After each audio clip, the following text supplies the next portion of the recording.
Pila kan mga mabiyaheng truck sa Matnog Port nag-abot na sa 8 kilometro. Operasyon kan mga fixer na ipananggad nagpupundo sa ibunghan pagbawal sa inda. Uya ang report.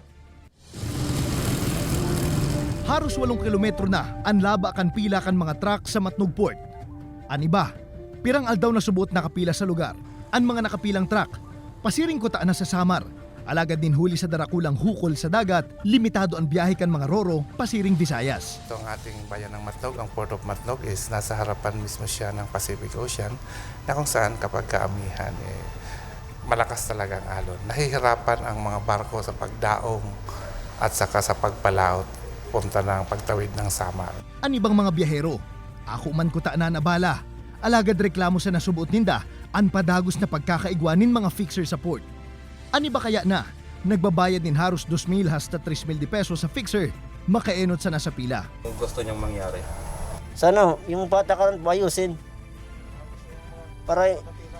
Oo nga po. Para maayos po yung pila. Dire-diretso lang. Hindi yung may nagsisingit-singit may sumisingit, may naglalagay. Matatandaan na kanakaaging simana sana. Sarong fixer sa Matnog Port ang inarestar kan mga otoridad. Alagad sa balyo ka nasabing insidente, asin sa maigot na pagbabawal kan mga fixer. Padagos pa subot ang iba sa pag-ooperar sa lugar. Asin ngunya na halaba na naman ang pila kan mga biyahero sa Matnog Port. Mas magiging alerto subot ang mga otoridad sa mga transaksyon kan mga fixer. Ini si Jesse Cruzat, Balitang Bicolandia.